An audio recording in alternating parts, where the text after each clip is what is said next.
Jesus is saying like, blessed are pure in heart. So like to have a pure heart, what does that mean? You're like, oh my goodness. Then you research about it. Then this whole chapter actually talks about a pure heart, like what Jesus is telling us. Like this whole chapter is amazing.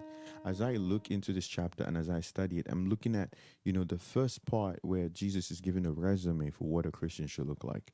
Like, what a responsible husband should look like. He should work hard. He should provide for his family. He should do all of this. The wife should do this and this and this. The kids should do, well, this is the things for a Christian, and this is what we should look like. And it's spread abroad in the whole chapter.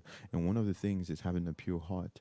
And Jesus, in one of the verses, he said adultery in verse 27. He says, "You've heard that it was said, do not commit adultery. But I tell you that anyone who looks at a woman lustfully has already committed adultery with her in his mind."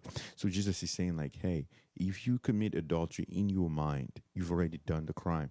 So these are the things that stop you from having a pure heart. Like if you have a mind that you're like, okay, well, I didn't touch her,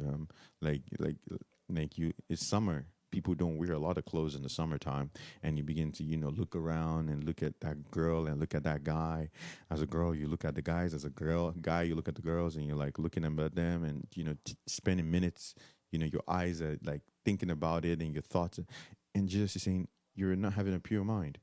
And Jesus is telling us that if you want to have a pure mind, if you want to really see God move in your life, you want the presence of God to move in your life, have a pure mind. And he also calls us to forgiveness and things like that. He's saying, hey, if you want to live a life whereby you want to live a life whereby you're experiencing the power of God. You need to learn to forgive and let people go. That's one of the things that creates you space in your heart. Like, hey, somebody did something wrong to you, your cousin, your brother, your sister, your ex did something wrong to you, and you forgave them, and you're not thinking about it. Like it's too. I mean, it happened yesterday, and your heart is so free. Today, you're worshiping and you're thanking God, and you totally forgot about it. That they didn't pay you the money they were supposed to pay you. They didn't give you that thing they were supposed to give to you, and you're like, you totally forgot about it, and you forgave them, and you moved on. Your heart is pure. God finds expression in your heart. So, and lastly, I want to encourage you is this: Jesus